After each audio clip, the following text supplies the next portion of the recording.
मेरे साथ बात करने के लिए ब्रिजेश सिंह जी हैं। सर मुरादाबाद पहुंचे हैं, क्या कुछ कहना है?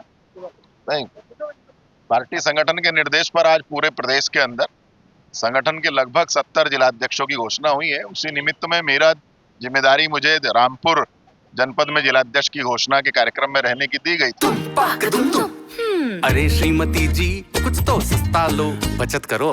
नहीं श्रीमान जी, सब बढ़िया लो, रहने दीजिए। इसमें क्या खास बात है? थोड़े में ज्यादा स्वाद, यही तो है इसकी खास बात। वाओ मामा, क्या स्वाद है। अरे मेरे राजा,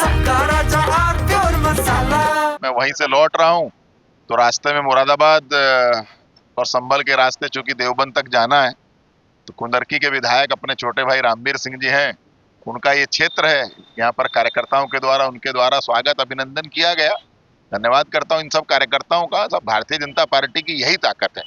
ये जो कार्यकर्ता का बेस है ये इतना मजबूत है कि इसको कोई अभी हिलाने की ताकत अभी नहीं रखता है। देखिए, बहुत स्पष्ट स्टैंड है भारतीय जनता पार्टी का, भारत सरकार का, कि वक्फ अधिनियम हम लोकसभा में लाए हैं, संसद में लाए हैं, वो पारित भी होगा। और जिस संपत्ति को वक्फ अपना बताता है, यदि वो हमारी है तो उसे हम लेंगे।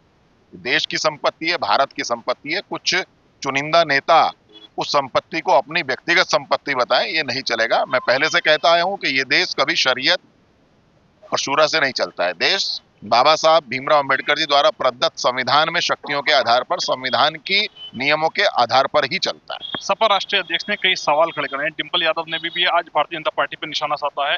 भाजपा सरकार में कह रहे हैं कि अत्याचार बढ़ेंगे। चूंकि उनकी सरकार अत्याचारी थी, उनके नेतृत्व में सरकार 5 साल चली, कितने थानों में कितने मुकदमे दर्ज हुए, कितने बेकसूरों की हत्याएं हुई, लूट, हत्या, डकैती, अपहरण। तो वो अपने कार्यकाल की चर्चा इतने आराम से करते हैं, तो वो अपनी जो किए हुए कर्म हैं उनका ही बखान अभी भी करते हैं। प्रदेश की जनता के बीच में जाइए और उन्हें कहिए कि वो भी जाएं, और वो जाकर के प्रदेश की जनता कितने अमन चैन से 17 से आज तक अपना जीवन व्यतीत कर रही है उसका लें। और अभी वो क्यों इतने परेशान है? अभी 10 उपचुनाव में, उनमें से मैं जिस विधानसभा में खड़ा हूं, उस कुंदरकी विधानसभा में भी प्रदेश की जनता ने उनको आईना दिखाया है। तो जो आईना उपचुनाव में दिखाया था, वही आईना देखने के लिए 27 में भी वो तैयार है। 65% यहाँ मुसलमान हैं।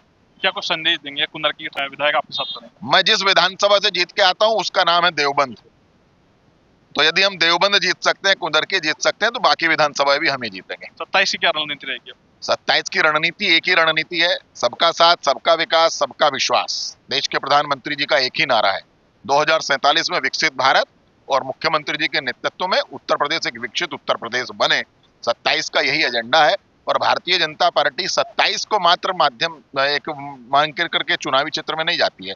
भारतीय जनता पार्टी का प्रत्येक कार्यकर्ता हर समय तैयार रहता है। भारतीय जनता पार्टी के कार्यकर्ताओं में एक ऊर्जा से भरे हुए, जिसके पास एक विश्वव्यापी नेतृत्व, एक अखिल जो सबसे मजबूत नेतृत्व विश्व के अंदर है, देश के प्रधानमंत्री नरेंद्र मोदी जी के नेतृत्व में, और अपने उत्तर प्रदेश के मुख्यमंत्री योगी आदित्यनाथ जी का नेतृत्व, एक ऊर्जा भरा नेतृत्व है, गृह मंत्री जी का नेतृत्व है, पूरे संगठन की ताकत है।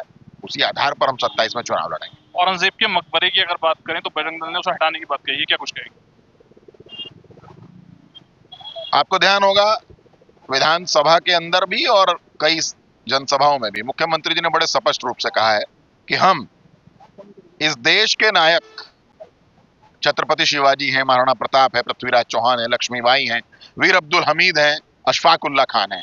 इस देश का नायक कभी औरंगजेब नहीं हो सकता। मेरे साथ बात करने के लिए भाजपा के ब्रिजेश सिंह थे, जिनके द्वारा कई महत्वपूर्ण बिंदुओं पर बयान दिया गया है। सारी जिंदगी TV9 मुरादाबाद। अरे श्रीमती जी, कुछ तो सस्ता लो, बचत करो। नहीं श्रीमान जी, सब बढ़िया लो, रहने दीजिए। इसमें क्या खास बात है? थोड़े में ज्यादा स्वाद, यही तो है इसकी खास बात। वाओ मामा, क्या स्वाद है। अरे मेरे राजा,